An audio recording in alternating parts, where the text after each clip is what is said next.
السلام علیکم.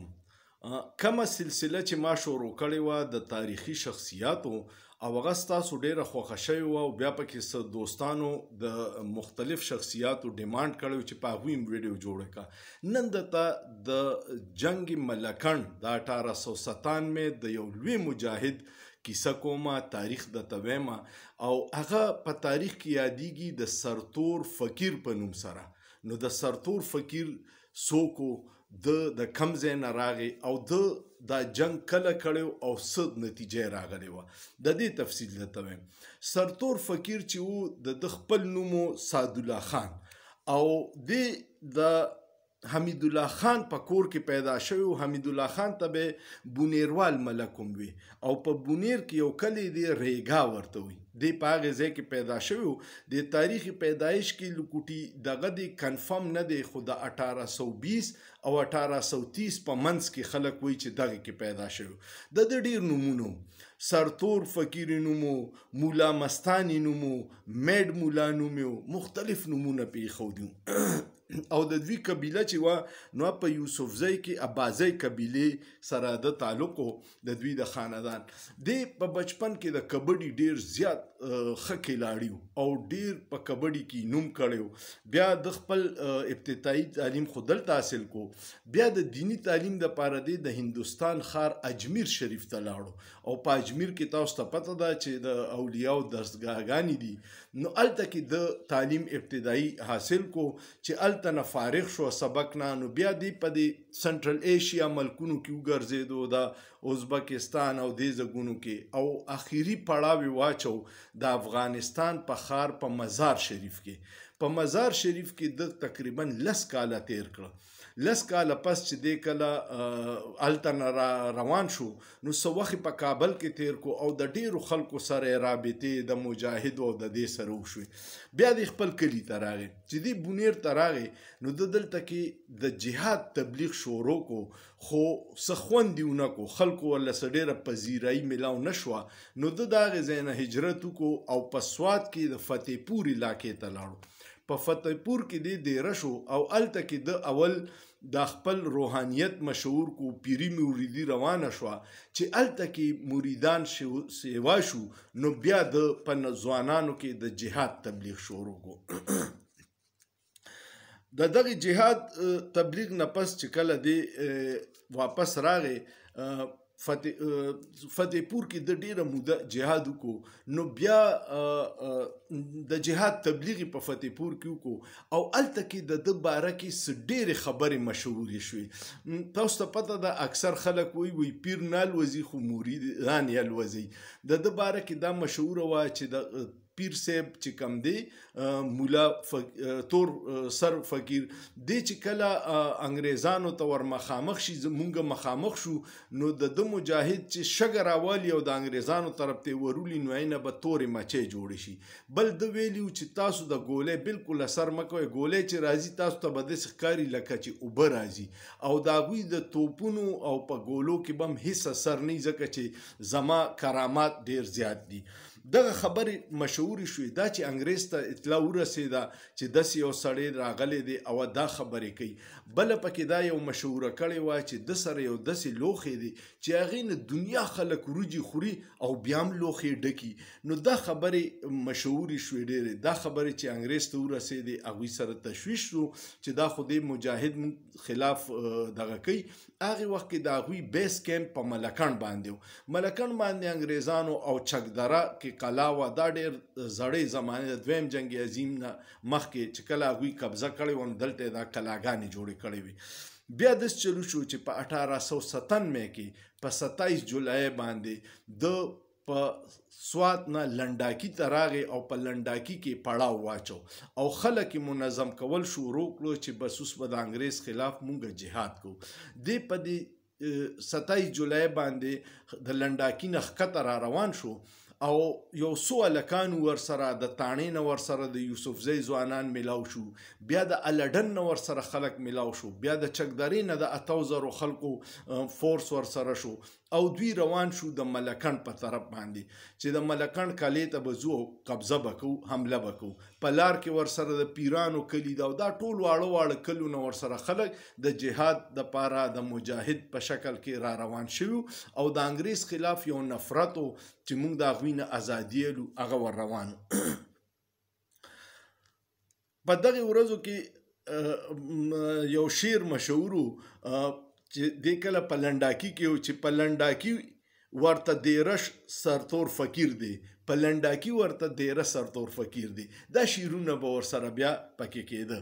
دی چې روان شو چې کله دی انګریز ته پته ولګېده او هلته کې لاړو، نو د دغه خبرو سره یو بله خبره مشهوره کړې وه چې ما ته دا حکم 4 فقیران ما سره میلاو شوي او هغوی ما سره په بونیر کې په سونیګرام کلي کې میلاو شوي او هغوی ما ته حکم کړی چې ته لاړ شه جهاد وکړه د انګریز خلاف او ستا سره به مدد وي. او بل یې دا کړی چې ما سره داسې مخلوق دی چې هغه نه ښکاري. د پیریانو به مشهوره کړې وه چې ما سره داسې مخلوق دی چې ښکاري به نه خو د انګریز خلاف به جهاد کوي. بل یو دا مشهوره کړې وه چې تاسو کله د سواد د اوبه سیند بل سایډ ته اوړئ، تاسو سترګې پټې کړئ چې زه همسا ووامه، تاسو چې سترګې کولاو کړئ د اوبو هغې طرف ته وی. دا مختلف افواګانې یا حقیقت یا افواه، خو دا مشهوري وي په هغې وخت دغه سره. دوی چې کله روان شو او هلته کې ورسېده نو په ملکنډ چې حمله وکړه د 12,000 کسان د سره په 26 جولای 1897 نه دی د لنډاکي نه روان شوی او ماښام چې ملکنډ ته ورسېدو او حمله وکړه نو هلته کې چې کم جمعدارو په لیوي کې پوسټونه صوبیدار او جمعدار او دی هغه خپل میجر ډین ته هلته کې میجر ډین و هغه ته ووایي چې مجاهدو حمله کړې ده او زموږ ډېر نقصانات روان دي.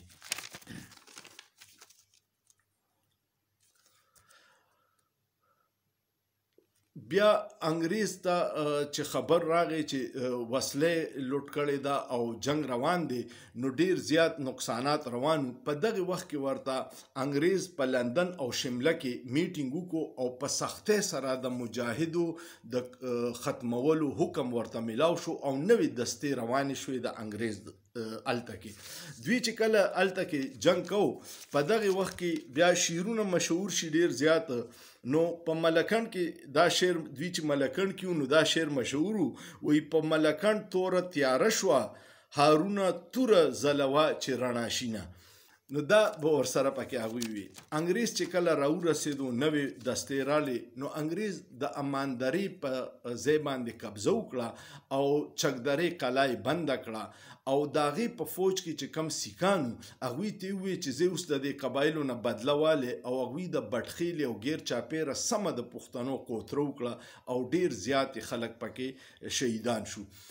دا جنگ 4-6 ورځې روانو، ډیر نقصانات کېده د دواړو طرف آی طرف نه پکې کرنل یو میجر لیفټیننټ او 300 انګریزان فوجیان دا پکې شهید مړه شوي او د قبایلو ډیر لوی نقصان شوي.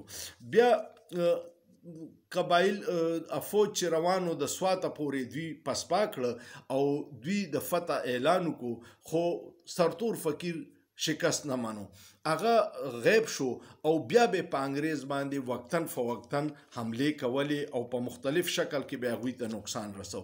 دوی د دې نه ډېر تنګ شو نو بیا یو خان له رشوت ورکو او خان هغه خلاف دا چلو کو چې په یو ښځه تیاره کړه او ښځې وله په خوراک کې زهر ورکړه او په 1917 کې سرتور فقیر وفات شو.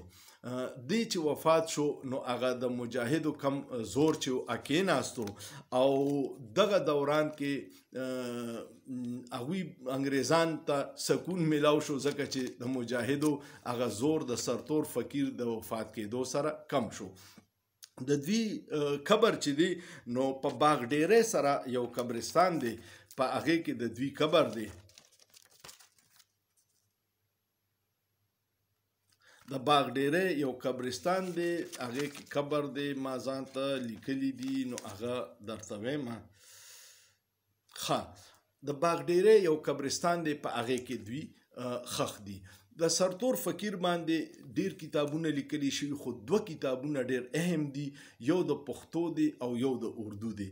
د پښتو کتاب لیکلی دی ډاکټر حکیمزی او دا کتاب نوم دی سرتور فقیر د خپلواکي اتل، او دویم کتاب چې دی په اردو کې لیکلی دی د هریان کوټ درګۍ یو مصنف دی امجد علي عثمان خیل، د کتاب نوم دی سرتور فقیر جنگ ملاکنڈ 1897 کا عظیم مجاهد. امید لرم ما کوشش وکړو چې څه مختصر تاریخ درته د سرتور فقیر ووایم. داسې ډیر مجاهد زمونږ د پښتنو په دې علاقو کې ډک پراته دي، او بدقسمتي دا ده چې زمونږ د کتاب سره شوق ختم شوی دی او زمونږ د نوي کل د دې تاریخ نه بالکل ناخبره دی. که تاسو دا خپل تاریخ وګورئ نو انګریز خو فتح د وسایلو په وجه او د لوکل خلکو د غدارۍ په وجه په دې علاقو قبضې کړې وي، خو په منځ کې د مزاحمت مجاهدین هر ځای موجود او هغوی خپل کوششونو سره انګریز ته ډیر لوی نقصان رسولی. امید لرم ستاسو به د سرتور فقیر کیسه خوښه شوي. که مو خوښه شوه کمنټ پې وکړئ او دا ووایئ که بل داسې تاریخي شخصیت تاسو وایئ چې د هغه هسټري درته زه ووایم، تاریخ یې ووایم، هغه ماته په کمنټ کې ووایئ، خپل دوستانو سره یې شیر کړئ او سوچ پې وکړئ. په سوچ کې څه ګناه نشته.